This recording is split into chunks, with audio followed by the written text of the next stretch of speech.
Finto. Finta. Finta. Finta. Finta. Finta.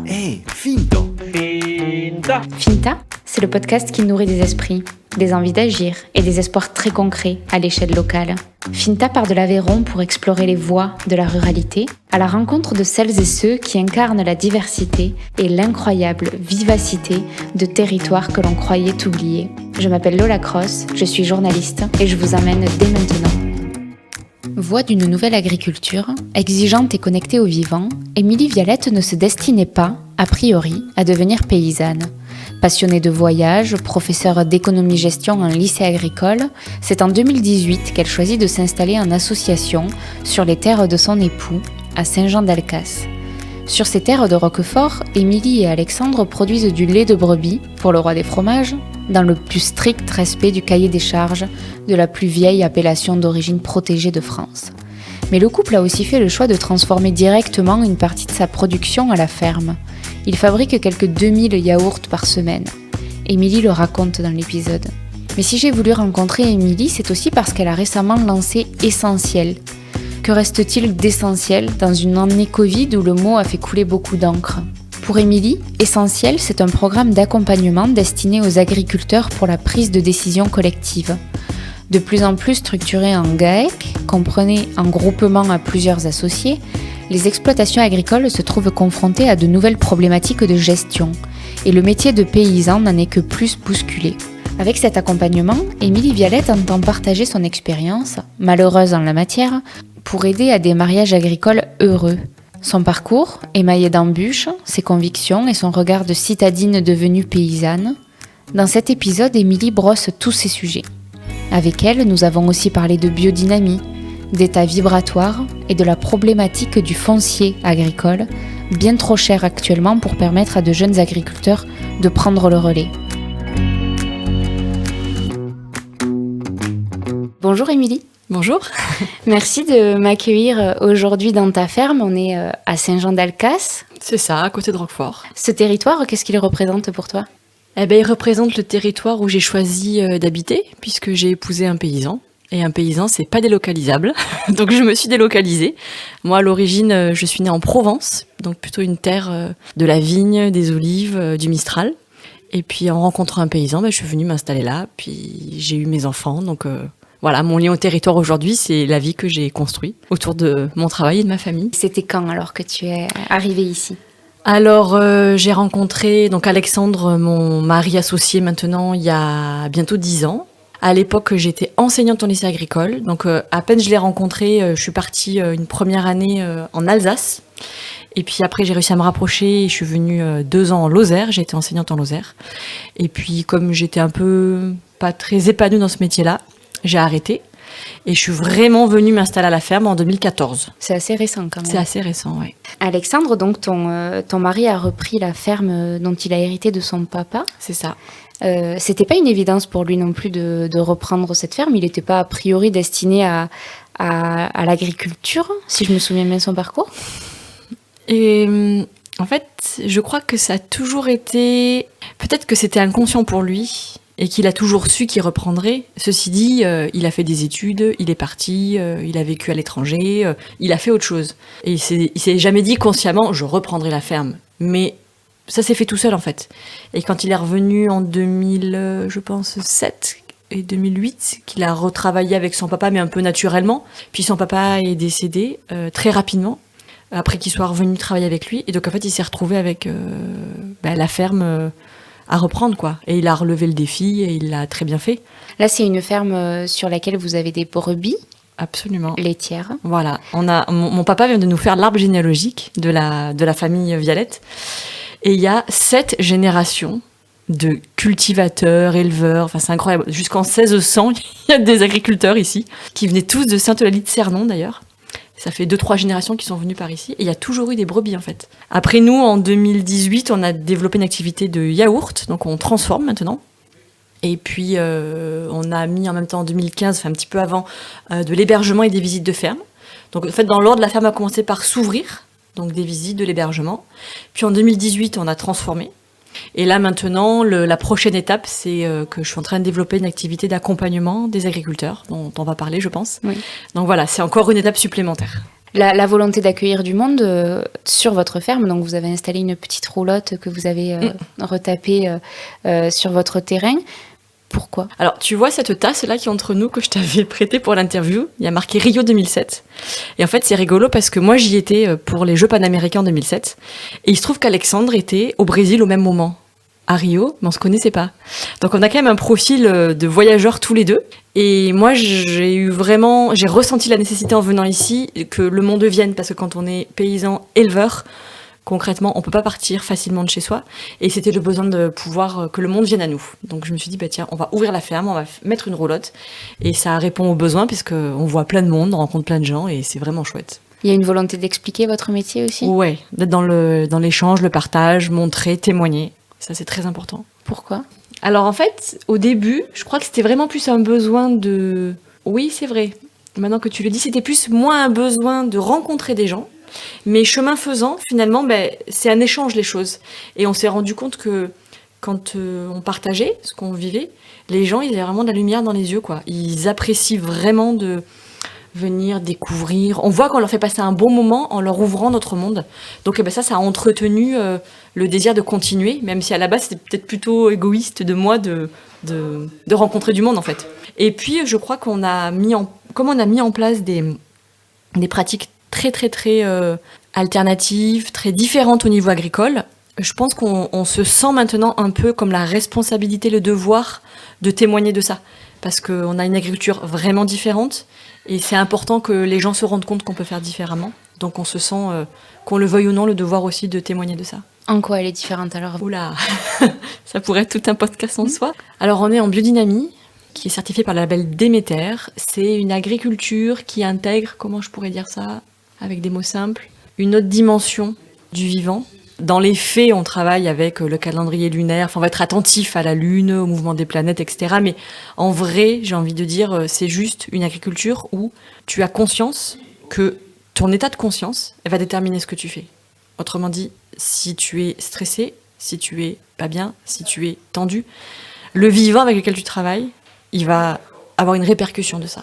Voilà, c'est ça pour moi, l'agriculture différente, c'est que les animaux, le yaourt, tout ce qui vit autour de nous, c'est pas des supports insensibles, quoi. Ce sont des vivants sensibles. Et on est des êtres vibratoires.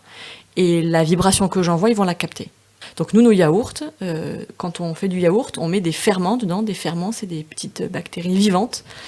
Donc on est hyper vigilant, par exemple, à l'état intérieur dans lequel on est quand on ensemence le yaourt. Donc voilà, ça c'est notre agriculture qui est quand même vraiment ultra sensible. C'est nouveau pour vous ? Enfin, à quel moment vous avez cette prise de conscience, s'il y a une prise de conscience, ou est-ce que toi tu as toujours été sensible à cette sensibilité ? Alors ce qui est très drôle, c'est que si je me remémore, quand j'ai rencontré Alexandre, l'année où on s'est rencontrés, le premier jour où on s'est donné un rendez-vous, quoi, et qu'on a parlé, je me rappelle très bien qu'une des points de la discussion, on a parlé de Steiner. Steiner, c'est le fondateur de la biodynamie. Et il m'a regardé, il m'a dit « Tu connais Steiner, toi ?» Et je pense que ça a été un peu le point d'accroche entre nous deux. Donc en fait, la biodynamie, ça fait 10 ans qu'on en parle. Moi, c'est quelque chose que je connaissais parce qu'avant, j'ai beaucoup été vendeuse en magasin bio. Je connaissais la biodynamie comme ça. Ça m'attirait beaucoup. Et en fait, au fil du temps, je pense qu'on l'a tous les deux de plus en plus vécu, expérimenté. Mais ça chemine depuis 10 ans. Hein. Vous avez aussi fait le choix donc de transformer votre lait et donc petit à petit de vous émanciper aussi de Roquefort, mine de rien. Vous ne vendez pas tout votre lait. Est-ce que vous en vendez encore ? Ah oui. En fait, on continue évidemment à livrer à Société des Caves. Et en plus, Alexandre est très attaché au système Roquefort. Je pense que pour lui, c'est vraiment... Roquefort, c'est la première AOP qui a été créée en France, 1924. Et il est très attaché à tout ce qui est le collectif et les évolutions collectives vers l'amélioration. Et Roquefort, ça a quand même été une AOP qui a vraiment... qui a conduit les gens vers le haut. Donc, pour toutes ces raisons, il y est très attaché. Et il n'a pas envie de quitter Roquefort. Donc, oui, évidemment, on a transformé, donc on a pris une partie de notre lait. Mais on veut être vigilant à garder un pied, en fait. Et à pas quitter complètement ça. Est-ce que l'AOP garde sa force pour toi ou est-ce qu'il est encore important de le défendre ? Alors, moi, de ce que j'entends de l'extérieur, parce que c'est très complexe, toute cette histoire de la filière, mais j'ai quand même l'impression que... Alors là, c'est très intuitif ce que je dis, qu'il se dessine peut-être un chemin à 2 vitesses au sein de l'AOP, à savoir des éleveurs qui feront un lait d'excellente qualité et qui seraient AOPables, et des agriculteurs qui veulent pas s'embêter, et c'est ok avec ça, avec des contraintes, et qui veulent faire un lait qui sera d'ailleurs pasteurisé, parce que faire un lait cru, ça demande une attention, une qualité, etc., que certains n'ont pas envie d'assumer, et il n'y a pas de souci avec ça. Donc j'ai l'impression que l'AOP, elle va peut-être aller vers ces 2 chemins-là. Donc l'AOP, elle est importante à maintenir, mais peut-être pas pour tout le monde. Voilà. Quand vous choisissez de transformer, donc vous avez fabriqué une yaourterie sur votre terrain, c'est un gros investissement, ne serait-ce qu'en termes d'hygiène et compagnie, ça exige beaucoup de choses. Pourquoi vous avez fait ce choix-là ? Alors moi, j'ai un mari qui aime que les choses soient très bien faites. Donc, on fait un labo, ok, on l'équipe aux normes industrielles, quoi. On rigole pas à moitié. Donc, on a un labo avec un agrément sanitaire qui nous permet de vendre en circuit long. Et j'ai envie de dire merci parce que comme on n'est quand même pas les premiers sur le territoire à faire du yaourt et que le marché local est quand même bien occupé, c'était très important pour nous de pouvoir sortir de l'Aveyron. Et qui dit sortir de l'Aveyron, dit trouver des distributeurs, il nous fallait absolument un agrément sanitaire. Voilà. Donc, à la base, c'est pour une raison plus de goût personnel pour les choses très bien faites et un équipement top. Mais en vérité, heureusement qu'on a ça. Parce que là, vous vendez où aujourd'hui ? Alors, là, on vend un petit peu en local. On a un gros client sur Montpellier, le Locavorium. Et après, on est distribué sur Paris. On a pour l'instant 2 distributeurs. Et là, on vient d'avoir un nouveau client qui est un distributeur basé en Lozère, spécialisé sur toutes les supérettes de proximité. Donc là, on va être vendu dans tout l'Aveyron et les territoires limitrophes, sur vraiment les petites épiceries. Et là, c'est chouette parce que c'est vraiment notre cœur de clientèle finalement, le produit local. Et là, récemment, on vient d'être contacté par un gros distributeur qui est en Allemagne et qui nous a repérés pour nos produits Déméter, pour le coup, et qui, lui, vend carrément à l'international. Donc peut-être que nos yaourts vont être vendus en Espagne, en Suisse. Et qu'est-ce que ça veut dire en termes de quantité ? Vous produisez combien de yaourts par an ? Alors là, pour l'instant, on est à 2500 yaourts en moyenne semaine. Ouais, plutôt 2000. Mais ça, par exemple, c'est pas encore au niveau de la rentabilité. Il nous manquait à peu près 1000-1500 yaourts par semaine pour être au niveau de la rentabilité. Donc je pense qu'avec ces clients supplémentaires, on va enfin arriver à notre niveau d'équilibre. Mais on se dit que peut-être, si ça continue à se développer, on va en faire encore plus, et tant mieux. Voilà, le but, c'est pas que de rester à l'équilibre, c'est de gagner un peu notre vie dessus quand même. Ça veut dire combien de brebis derrière qui carburent ? Alors là, on en a 300. Okay. Mais on n'en mettra pas plus parce que, un élément très important du label Déméter, c'est qu'on doit nécessairement avoir 80% d'autonomie alimentaire. On est complètement restreint sur la capacité d'acheter à l'extérieur. Ce qui n'est pas le cas du bio. On peut faire du tout bio avec du tout acheté. Voilà. Donc nous, on est limité par ce qu'on peut produire sur la ferme. Et par les temps qui courent, et avec les sécheresses qu'il y a de manière récurrente, on ne peut pas mettre 40 000 animaux parce qu'on ne pourra pas faire des tonnes et des tonnes et des tonnes de foin. Voilà. Donc on est forcément obligé d'adapter le troupeau à ce qu'on peut leur donner à manger. Et du coup, on ne dépassera pas 300 brebis, ça c'est sûr. Ok, vous avez combien de terre là autour de la ferme ? Alors la terre, elle est en 2 morceaux. On en a la plus grosse partie, c'est sur le plateau de Mascourbe, sur la commune de Saint-Félix-de-Sorgues, où là on a des parties en sectionaux, toutes les pâtures et le foin qu'on fauche. Mais au total, on a 178 hectares de SAU déclarés à la PAC, mais sur ces 178 hectares, on n'en a que 90 vraiment utiles. Le reste, c'est ce qu'on appelle du COS, qui est de la nourriture assez peu dense en termes de nutritive, quoi. Et voilà, sur les 90 hectares qu'on a, on en travaille une 50aine en prairie, et puis, ou 50-60 en prairie, le reste en céréales. Officiellement, Émilie, c'est en 2018 que tu t'associes avec ton mari Alexandre sur la ferme, que vraiment tu t'installes, que vous avez 2 associés en plus avec vous.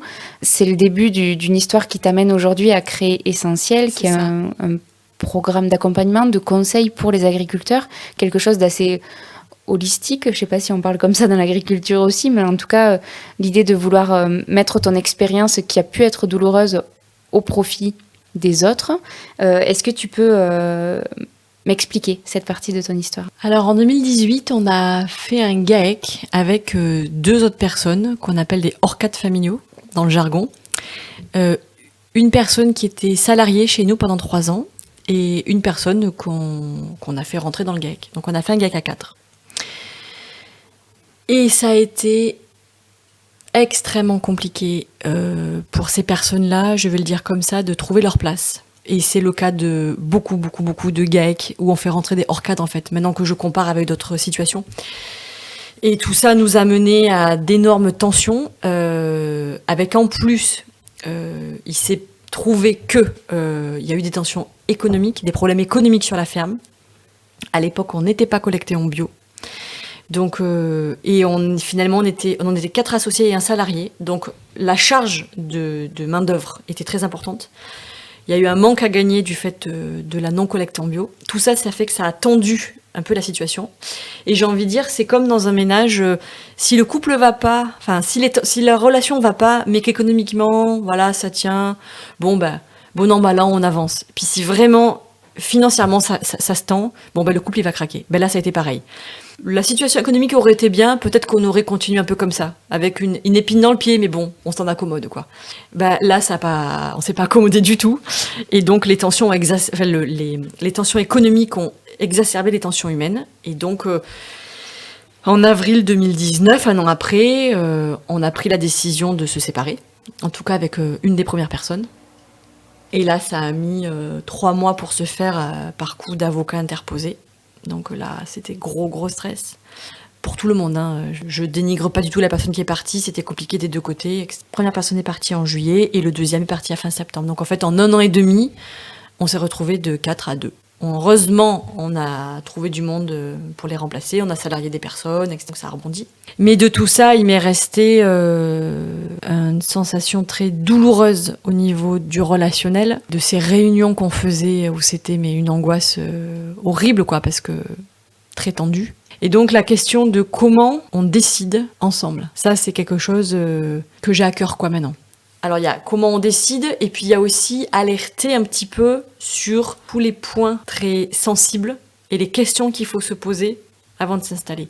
L'expérience que j'ai vécue m'a fait quand même discerner 2-3 petites choses où là, faut pas se mentir, quoi. Faut se poser la question droit dans les yeux et y répondre vraiment. Qu'est-ce que ça représente un GAEC? Parce que j'imagine qu'il y a des tensions, mais vous, en plus, ici, la terre est la vôtre. Donc est-ce que ça déséquilibre le rapport à un moment dans un GAEC? Si tu veux, pour moi, là, s'il y a une question à poser, c'est qui a l'argent? De la réponse à cette question, généralement, va découler qui décide. Et quand on a abordé la question de qui a l'argent et qui décide, là, tu vas pouvoir explorer tous les potentiels problèmes, parce que tout vient de là, en fait. C'est dans un GAEC, évidemment, celui qui a l'argent, celui qui a le patrimoine, c'est évidemment très difficile de déléguer quand c'est à toi.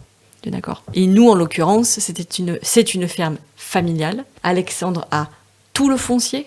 Donc évidemment, c'est éminemment compliqué derrière, et pour lui de déléguer, et pour les gens de trouver leur place. Parce que c'est vrai qu'en plus, Alexandre, on avait fait le choix, mais ça, je ne le referais pas si c'était à refaire, de faire rentrer les gens avec rien. L'idée, c'était, vous mettez rien en arrivant, comme ça, si vous devez repartir, voilà, vous apportez pas de capital, l'entrée et la sortie sont faciles. Sauf que ce qu'on s'est rendu compte, c'est que si tu n'amènes rien, tu peux encore moins te sentir chez toi, déjà que tu arrives sur un espace où tu as l'empreinte des autres partout. Donc déjà, si tu fais l'impasse du foncier, qui est déjà, à mon avis, même inconsciemment, quelque chose de symboliquement très fort, même si tu acquiers du capital, ça reste difficile de trouver ta place. Alors si en plus tu n'offres pas aux gens la possibilité d'acquérir une part du capital de l'entreprise, mais c'est mort. Et donc ça a généré évidemment des tensions. Vous, en 2018, il est où l'intérêt d'être un GAEC alors? Pourquoi ne pas salarié tu vois, tu poses la bonne question. C'est que moi, je me rappelle très bien pourquoi on a fait ce GAEC. C'est que Alexandre, moi, je l'ai connu pendant 10 ans, il ne trouvait personne avec qui s'associer. Il y avait des gens qui passaient en salariat, ils venaient, ils partaient, ils venaient, ils partaient. Et l'idée qu'il avait, c'était, il faut que je pérennise quelqu'un. Donc en fin de compte, c'est comme si tu disais, maintenant mon gars, je t'ai rencontré, pour te garder, on va se marier. On reste ensemble parce qu'on s'aime. On reste pas ensemble parce qu'il faut que tu restes avec moi. Et tu vois, c'est un peu l'erreur qu'on a faite. On a associé pour des mauvaises raisons. Je suis convaincue que l'impulsion que tu mets au départ du projet, tu vois, l'onde de départ. Qu'est-ce que tu fais avec ta main? Explique-nous là. Alors là, tu vois, avec ma main, je fais une pichenette. Et cette pichenette, c'est comme s'il y avait une onde qui partait et je la fais avancer avec mes doigts et je la fais s'amplifier. Et donc, je dis simplement que l'impulsion de départ du projet, qui était la mauvaise, elle s'est répandue et c'est devenu un fiasco. Et si l'impulsion, elle est bonne, Ok, il y aura des difficultés, mais comme un couple. C'est un couple, au début, si tu te mets ensemble, c'est pour des bonnes raisons. Après, tu traverses des monts, des vaux, des épreuves, des trucs. Mais c'est solide, quoi. Est-ce que toi, tu sens que c'est cet échec? Tu parles d'échec? Je parle d'une expérience. C'est cette expérience qui, aujourd'hui, te dit j'ai envie de la partager et je sais qu'elle peut être utile à d'autres? Ah, mais moi, je dis qu'elle a même été...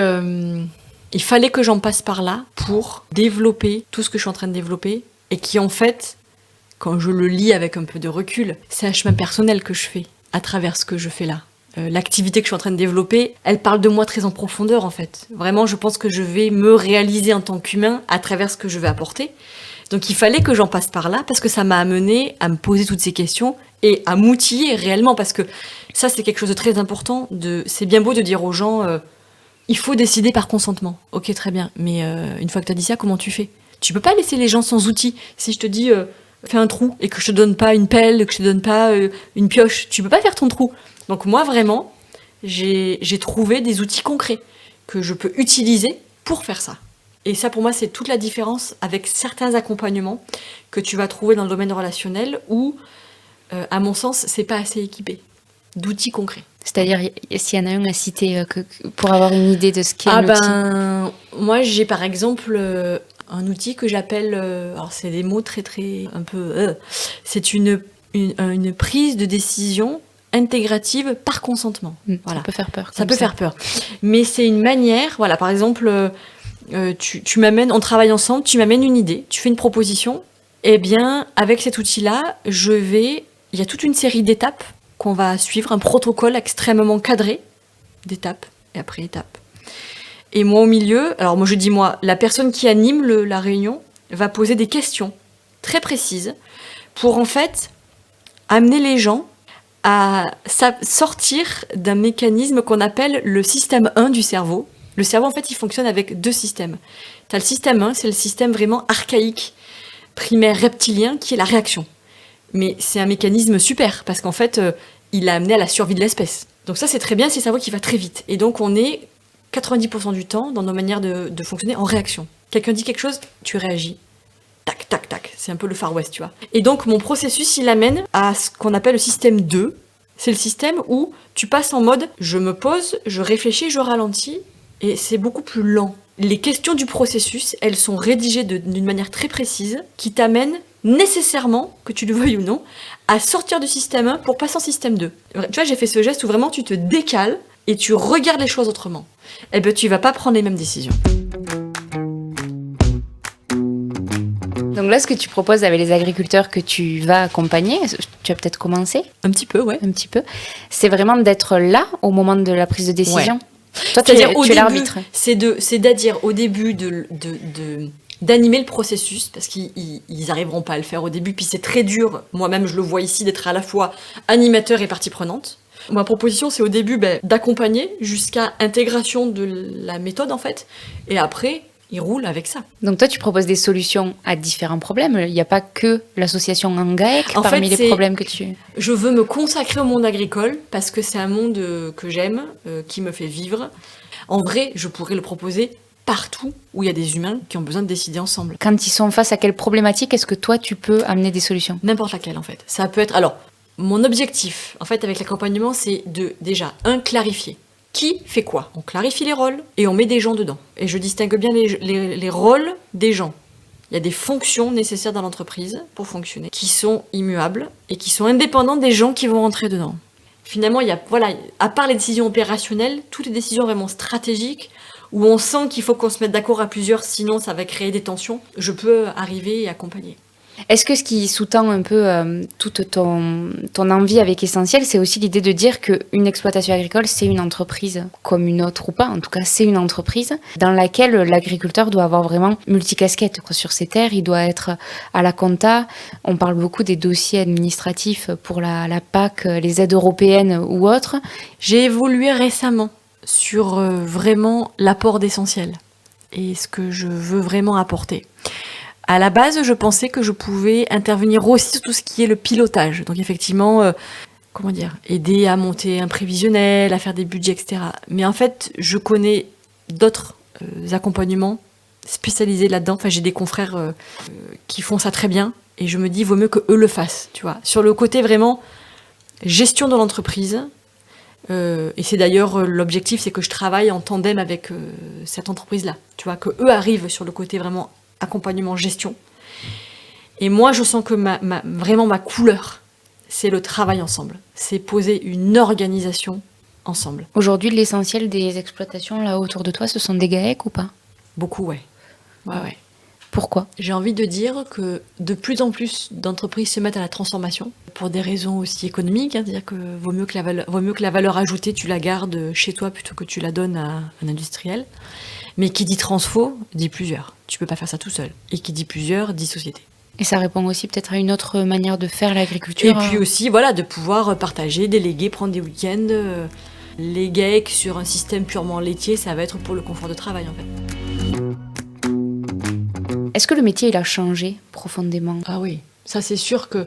J'essaie de voir quel est le facteur vraiment à l'origine. Je dirais, le monde agricole a perdu des agriculteurs. Il y a donc des fermes qui n'ont eu de cesse que de grossir. Ça devient des entreprises hyper capitalisées. Le patrimoine des fermes aujourd'hui, c'est énorme. Donc c'est pas une petite entreprise familiale, rikiki. Non, ça devient des millions d'euros de patrimoine. Donc du coup, il faut que tu deviennes conscient que tu as tout un volet de gestion économique de ton entreprise.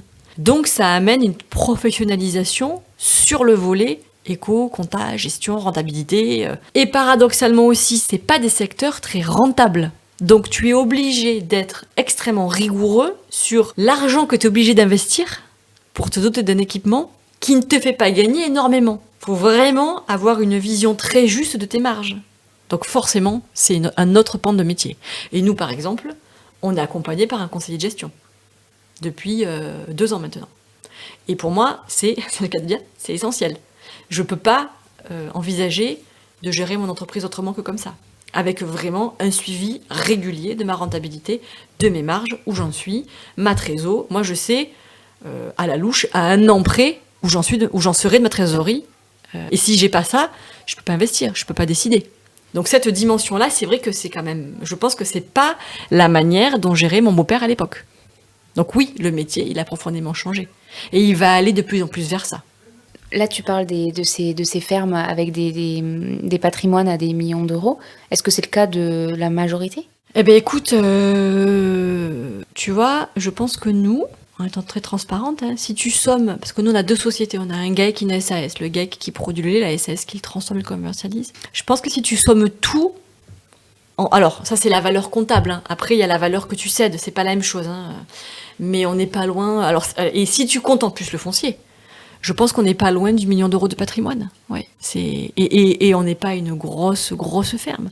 Oui, c'est ça, en fait. C'est le rapport qui me semble surprenant entre ce que tu dis et la réalité de fermes qui paraissent assez petites. Tu vois, rien que le matériel, les brebis, on est à 500 000 euros de patrimoine, rien que sur les brebis. Tu rajoutes le foncier, les bâtiments, et j'ai pas encore la partie commerciale derrière. Ça paraît fou, mais c'est ça. Et ça pose de graves questions de cession derrière. C'est ce que j'allais te dire. Ah non, mais c'est qui a les moyens de reprendre ça? Surtout que derrière, il y a très peu de rentabilité. Donc c'est un enjeu number one dans l'agricole aujourd'hui. Comment tu reprends des patrimoines aussi élevés? Nous, là, l'an dernier, on avait 2 stagiaires. Enfin, on avait nos salariés et des stagiaires, 2 petits couples. Je dis petits couples parce qu'ils sont jeunes, quoi. Et ben elle a la chance d'avoir la ferme de son père en Normandie, mais même avec ça, c'est compliqué de s'installer. Et l'autre couple, ils veulent s'installer en Savoie. Ils ne trouvent pas de ferme parce qu'ils ont 0 apport. Ils n'ont pas la chance d'avoir un patrimoine familial. Et tout ce qu'ils trouvent, mais c'est hors de prix, quoi. Donc nous, on l'a vu concrètement, voilà, 2 couples jeunes, hors cadre. Enfin, elle est quand même cadre familial, mais très compliqué. D'où l'existence d'associations comme Terre de Liens. Voilà, exactement. Qui permettent de... Parce que à côté de ça, c'est ça qui est le plus frustrant, c'est vraiment qu'il y a des exploitants qui n'attendent que ça, de trouver des successeurs, mais qui ont aussi envie de valoriser leur outil de travail sur lequel ils ont vécu toute une vie. C'est ça. Et en face, des jeunes qui auraient envie de reprendre, mais qui n'ont pas les moyens. Donc comment on fait le lien et des associations comme ça? Ou alors, qui vont rentrer dans un GAEC existant. Mais alors là, tu as toute la question à laquelle nous, on a été confrontés à l'époque, c'est-à-dire, ces gens rentrent dans une ferme familiale, comment tu leur donnes une place? Quelle place ils prennent? Et là, c'est tout un travail pour arriver à trouver sa place dans une ferme comme ça. C'est pas Non, il y a des enjeux très, très, très lourds, quoi. Quel regard tu portes sur la ruralité aujourd'hui, sur celle que tu imagines peut-être pour demain? J'entends par ruralité évidemment aussi le monde paysan.